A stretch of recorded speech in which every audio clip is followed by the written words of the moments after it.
No, it does not. It needs to die. It needs to never, ever be looked at again by a human being. That's what it needs to do. Yeah. So welcome to Tempo Community Call. Whatever month it is, September 12th, 2024. Not the 1900s anymore, sadly, the golden years. But here we are. Yeah, we have a kind of short agenda. We mentioned this in the Slack, kind of a short agenda, but I think a very critical agenda. We're looking for community feedback for sure. And then after that, we'll give an opportunity to just kind of an AMA. So kind of maybe think about questions you have. Do you want to talk about TraceQL or operational tempo or plans for the future, or basically anything you want to ask, please do. And you're welcome to type in chat, or you're welcome to, you're also welcome to just unmute, whatever you feel comfortable with, basically. Anything goes, essentially. So let's start with our actual agenda here, which is a couple of, where am I? Yeah, a couple of architectural changes. And it looks like, oh, Pavel posted an item as well. So 2 changes that are coming up. First of all, we are looking at dropping support for serverless, and we put a issue in the repo for this. So let me find this issue, or I linked it, I think. It's in the community call. Yeah, maybe, yeah, it is linked. So we're looking for community discussion here. What happened was the framework that we built around our Lambda, or built our Lambda serverless functions around, became deprecated by AWS. And we have simply just not had the time to go figure it out and to move on to their latest framework. And the result of this is it's kind of drug for us, and we have not been able to prove its value, and we've decided internally to stop using it to simplify a lot of internal processes, as well as our deployment patterns, which we have liked. And I don't think we've seen a lot of change in query performance. And so we're kind of looking to the community to see if anyone is using these aggressively or a lot. They really like them. They do see a lot of value here. And that's kind of what that issue is for. So if anybody wants to mention it here or wants to talk in that issue, please do. And file your thoughts there. If nobody feels strongly about this, we will probably just go ahead and remove it from the code base. And if someone does feel very strongly about this, we may rely on the community to kind of help us keep these up to date. You know, if we're not using them, it's hard for us to realize there's issues with them. But of course, we'd accept PRs to keep it moving forward. Cool. So that's the first one. That's the first issue, is this this serverless thing we're trying to kill. The second one we've mentioned a few times, and I'll bring it up again, which is we've actually mentioned it a lot in the release notes, I believe, the blog posts. I think I've discussed it for the past 2 Tempo version releases in the blog posts. But we're looking to productionize an RF1 architecture to GA TraceQL metrics, as well as to improve performance on normal TraceQL search. The cost of this would be, right now, we're looking heavily at a queue-based architecture. So a queue sitting in between your distributors and your ingesters, which is where we would get our durability guarantees from, the queue. And then the ingesters would only have to write a single copy of the data to the backend for these performance improvements. We do expect nice TCO improvements as well from this change, but we added a queue, and queues are operational change. So this is our second request to the community, and perhaps we should start an issue for this.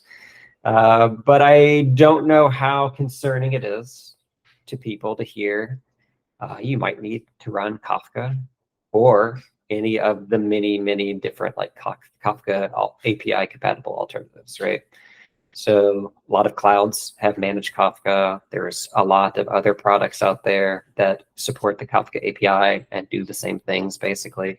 And so a lot of these options would be on the table for anyone running open source Tempo.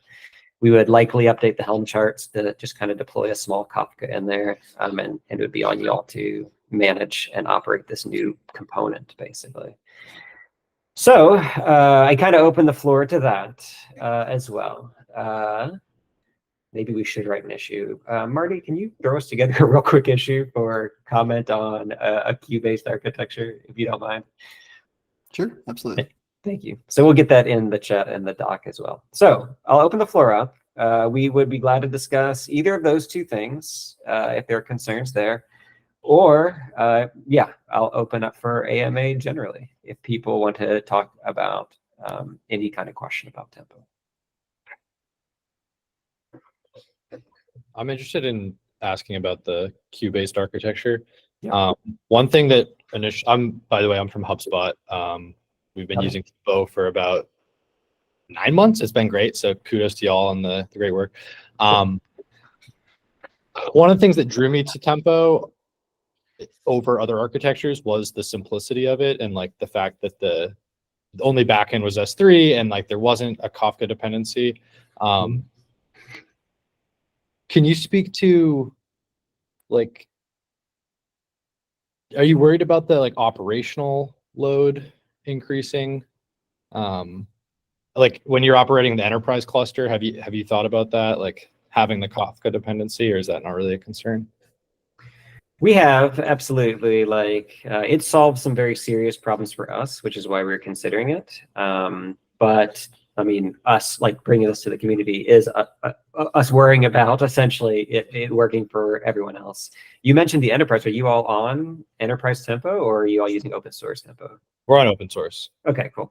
So I kind of don't know. I've operated Kafka, but not at extreme loads. I've operated at the like 10,000 or so items per second range, and we would need to push this into the millions of items per second range for our largest clusters, and I think for our community's largest clusters. I feel like, I guess I don't know what the pricing looks like on cloud. In my mind, it's always kind of like people running big architectures will have this option of paying for managed Kafka from their cloud. And I believe overall they will see a TCO decrease even with that, because of how much less data we'll store, how much less data we'll scan, and it'll also come with a nice performance boost. I don't know that this is true though. I can't prove it, but it's kind of been my thought, or at least a wash perhaps. Mm-hmm. But yes, that is a concern. And we have talked about other ideas. And it's possible, it's likely our first pass would just use Kafka for speed, just to get this done, because we need it. But we have considered other kind of queue-based architectures that don't require Kafka. Maybe you could do a queue on disk, for instance, in the distributors, and this might meet a lot of people's needs who aren't, running it like we are, where we're selling it as a product, and meet your durability needs without requiring like an external queue.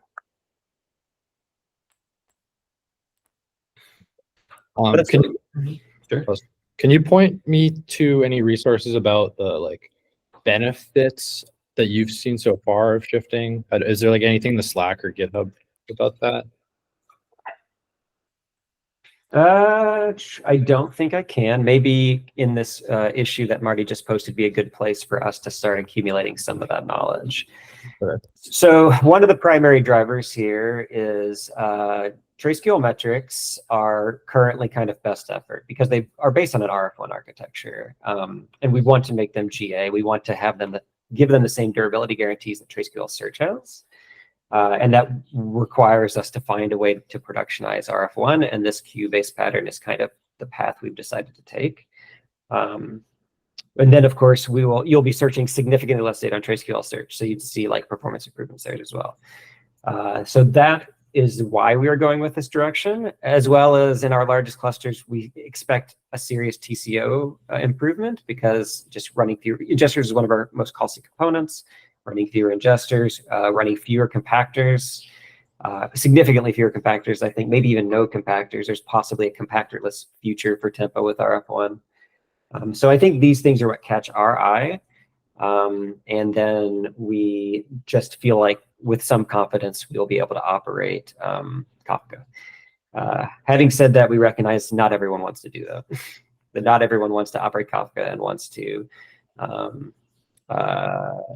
take on this burden of this new tool, basically.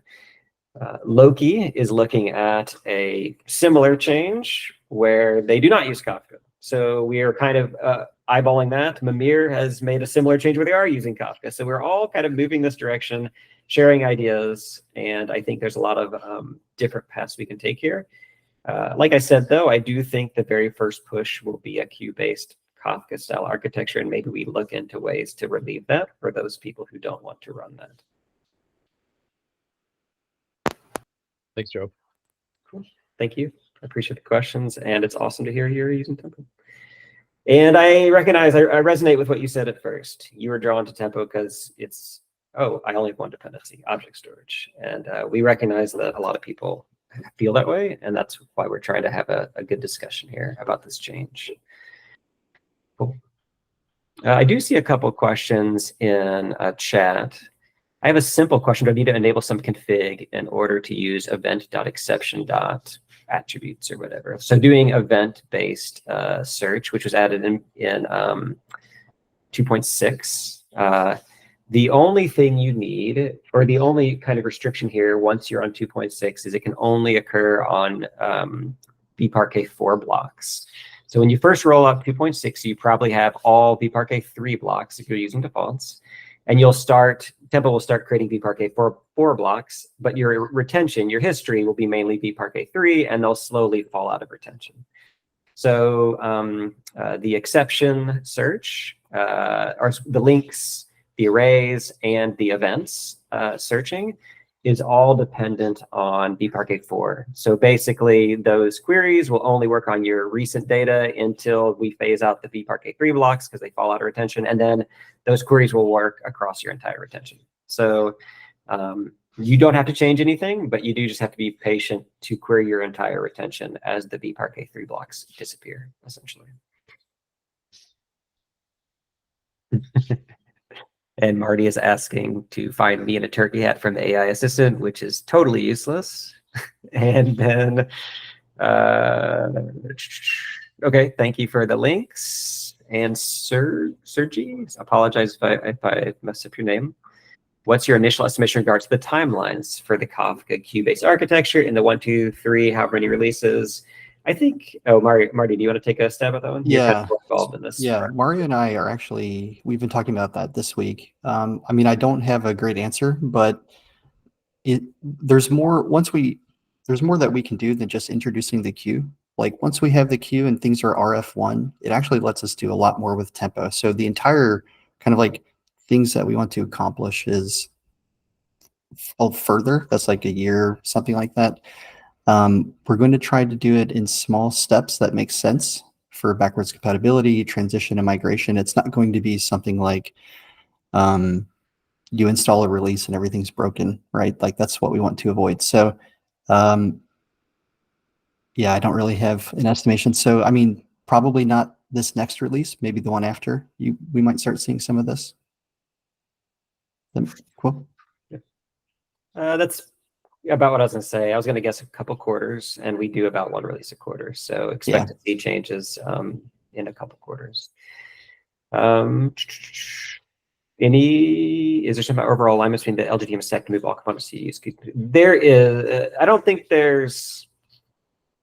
At Grafana, we generally operate heavily independently on purpose. We all attempt to move as quickly as possible for obvious reasons. But we also work hard to share knowledge and information. So all of the backends are moving to RF1 style architectures for very similar reasons to the ones we have. And we are all sharing information and looking at similar, or considering similar solutions to this problem. So while we are moving independently because we all have slightly different needs, Loki, Tempo, Mimir, Pyroscope all have different demands on their databases, larger or smaller communities, larger or smaller cloud offerings, other kind of like just simple demands of the signal itself and how it's queried and propagated through the system. So we all are free to do what we want here, but we are all kind of doing the same thing at the same time too. So there's a lot of knowledge sharing internally. We are looking at both Mimir, which has gone strongly to this queue-based Kafka, as well as Loki, which is kind of considering kind of like a queue and object storage kind of idea. So there's different learnings internally, and we're looking around to see what we intend to do, and we'll execute that, I think, in the next couple of quarters. Yeah, next couple of releases.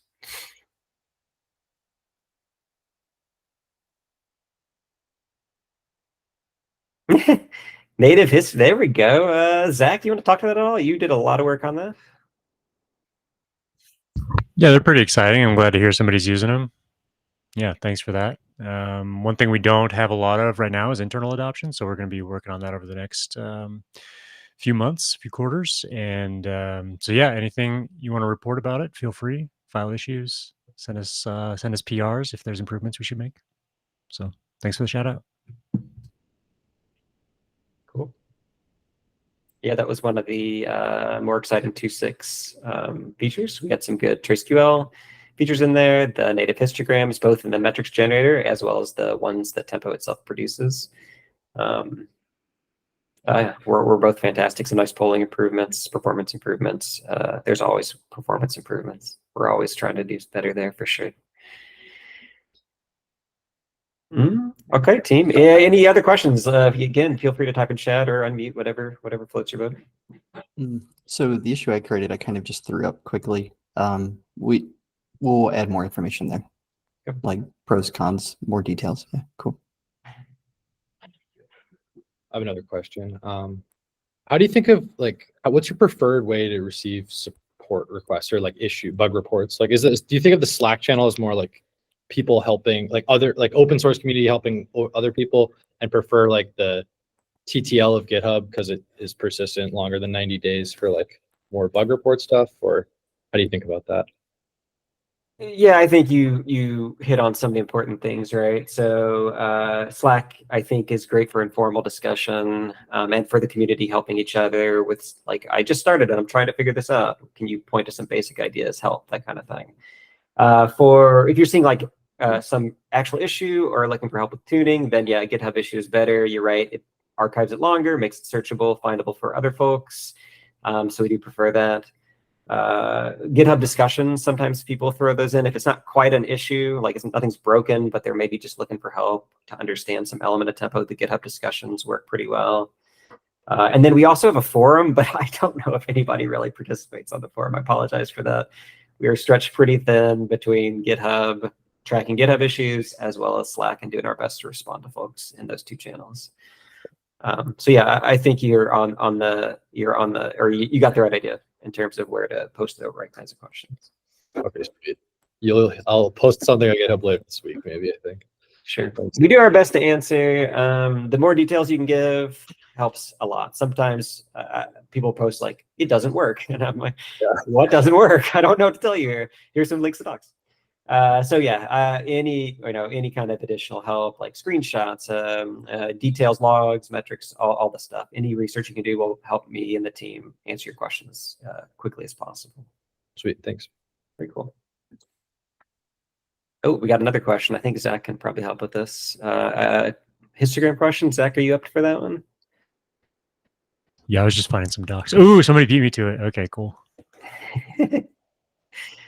Yeah, so that's everything you need to do. We have an override.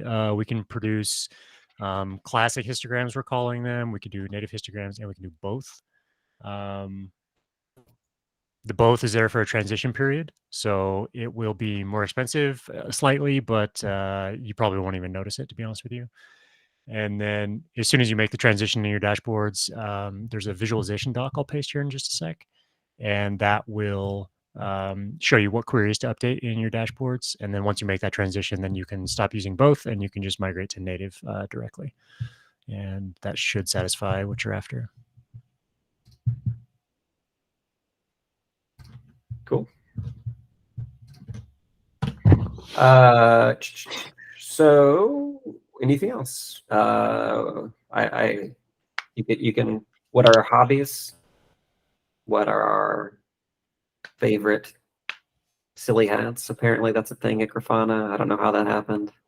I guess other things to talk about, I'll be both in ObsCon in New York, which is coming up, and probably at KubeCon. So if the NA KubeCon coming up in November. So Anyone from the community who's at either of these events, please find me, stop by, we'll chat some. I'd love to hear what you're doing with Tempo and help out with anything I can. Cool. All right, on that note, I'd say keep an eye on the issue Marty posted. Himself and Mario will, ooh, that's a great question. Mario and himself will do a good job of keeping that updated as we have some new findings, some thoughts, maybe some paths that are queryless or queueless. I'm not sure.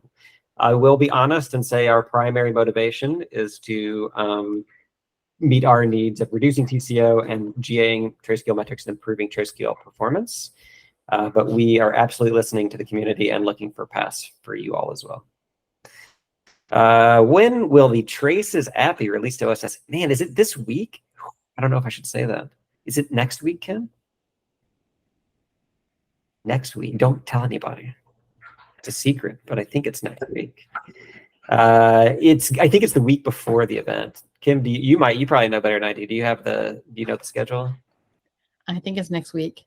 Okay, so next week I think we're open sourcing it, and the week after that we're doing like the big observability con, demo, promotion, like announcement kind of thing.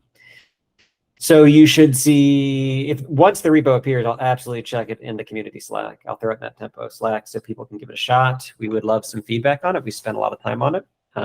It needs everything, and it does everything at the same time, I feel like some days. It's amazingly powerful, but there's just an enormous amount of work to just improve.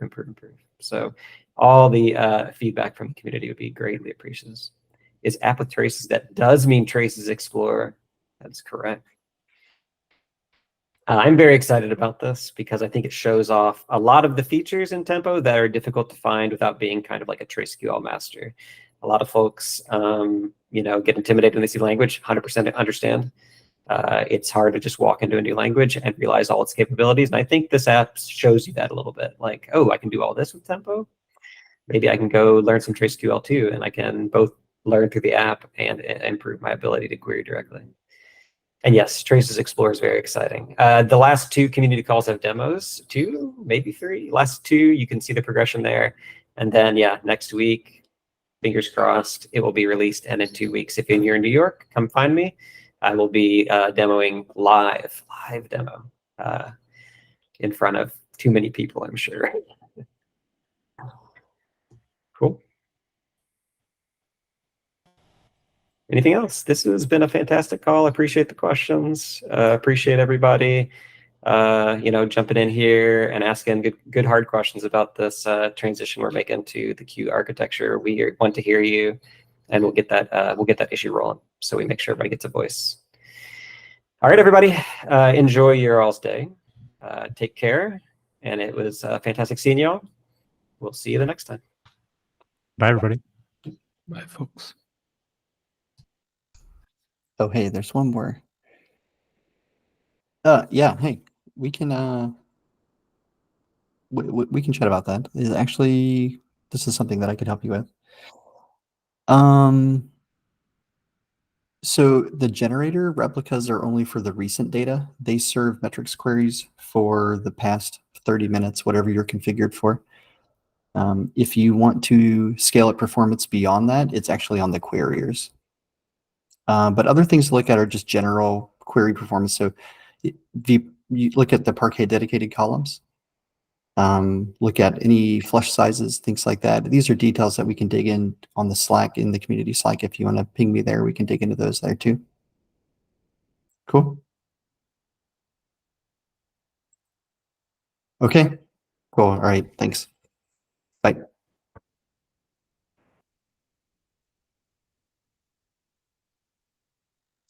Yeah, there was one final question about metrics, but we kind of talked about that a little bit, and we'll catch up in the community Slack for any more details. But I think we're good. Should we all jump back in?